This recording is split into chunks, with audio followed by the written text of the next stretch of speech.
Today we are reading The Smart Cookie. If you want more no prep learning activities after this video, visit laurenmartinbooks.com. To preview 180 days of preschool activities to teach every kindergarten readiness skill in just minutes a day, click the link below the video or visit Lauren Martin Books. Now let's read The Smart Cookie by Jory John and Pete Oswald. Greetings, I'm a cookie. I live in a bakery on a street corner near a river. Come on in. Welcome to our little community. It's a warm and supportive place to spend some time. Pretty fantastic, eh? These days, life is sweet, but my journey wasn't always a cakewalk. When I was younger, I couldn't have imagined fitting in here. For a long time, I didn't feel comfortable speaking up or sharing my ideas. I didn't feel like a smart cookie. I wanted to be a cookie who knew all the answers, a cookie who felt confident in a group, a cookie who said, aha, when solving a puzzle like this, aha. Looking back, I had some trouble in my early days. I went to school in a gingerbread house. Our teacher, Miss Biscotti, was kind and patient. When I arrived each morning, she'd wave at me and smile. But I didn't get the best grades, and I never raised my hand because I couldn't think of the answers as fast as the others. And I was the last to finish most tests. It wasn't because I didn't care, and it wasn't because I didn't try. Sometimes I'd get distracted and mess up, even though I knew the material. Those were the most frustrating moments of all. Once I misspelled the word dough. That was rough. Another time I added when I meant to subtract. Occasionally we'd have a lesson where I had absolutely no idea what was happening. I just couldn't keep up. I imagined that my desk was a raft and that I was completely lost at sea, because that's what it felt like. At night, I slept in a cookie jar. I had about 6 dozen roommates. Move, you move. No, you move. No, you move. No, you move. I'd stay awake and stare out the window and worry. And it went that way day after day after day. But then something happened that changed everything. It all started with a homework assignment. Miss Biscotti requested our attention one afternoon. Tonight, I would like you to create something completely original, she announced. It can be anything you want. Please bring it to class tomorrow. That was it. There were no further instructions. Miss Biscotti winked at me as I gathered my belongings. I felt like I had a million butterflies in my stomach. Create anything? Something original? Due tomorrow? Gulp.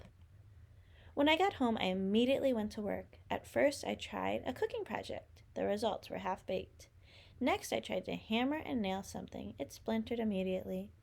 Then I tried making a sculpture. It was a complete bust. I wondered if I was about to fail yet another assignment. I was stuck. I stared out the window and watched the rain hit the river. There was something mesmerizing about the water, how it moved in such a chaotic way, swirling around and around, yet ultimately figuring out exactly where it needed to go. Aha! Suddenly I had an idea. I decided to write something original, a poem.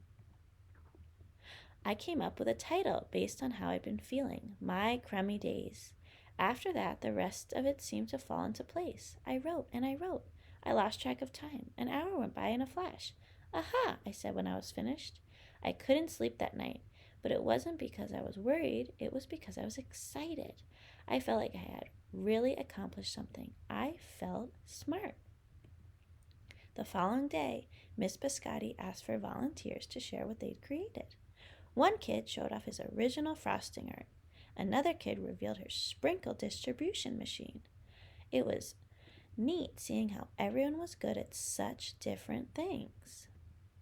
Finally, Miss Biscotti turned to me. Would you like to share anything? She asked. Gulp, I gulped. I thought I'd probably crumble under the pressure. But I made my way to the front of the classroom. I noticed my hands were shaking. My mouth went dry. The poem is called My Crummy Days, I said, my voice cracking, and then I read aloud. As I spoke, I noticed some kids nodding at certain lines. Other kids laughed at parts that were supposed to be funny. As I built toward the finale, I felt myself becoming more confident and animated. And in the end, everybody clapped and cheered. I promise you this, I'll never ever forget it. Miss Biscotti was beaming. No one but you could have written that poem, she said. It was completely original. Aha! I had done it. I'd created something and shared it with the world. Well, my world at least. The rest of the day was a blur. By recess, I was already planning my next poem. I would call it My Sweet Morning. Aha, I thought when I came up with the title.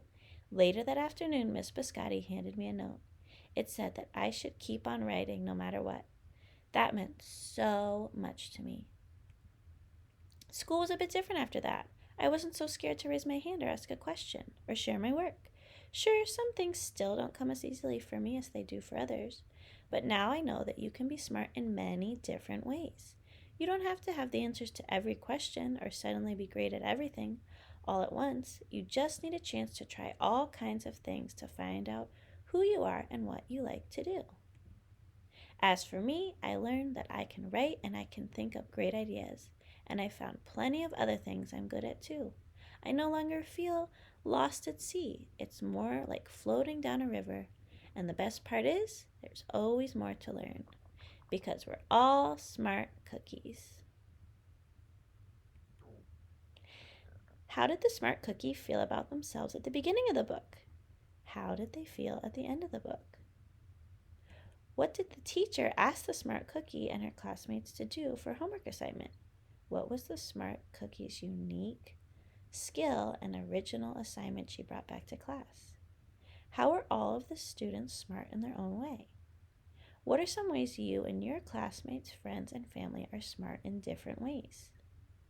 Use paper and drawing materials or the notepad on your phone or device to draw or write about how you are smart in your own unique way.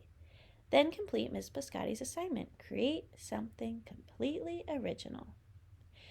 For more free ideas and learning activities, visit laurenmartinbooks.com. Please like, subscribe, share, and click Lauren Martin Books below the video to enjoy more read-along stories. Click the Amazon link below the video to buy the book or support the author by leaving a review. You can review this book on Amazon even if you don't buy it, and it will simply show up without the verified purchase stamp. Thank you for reading with me.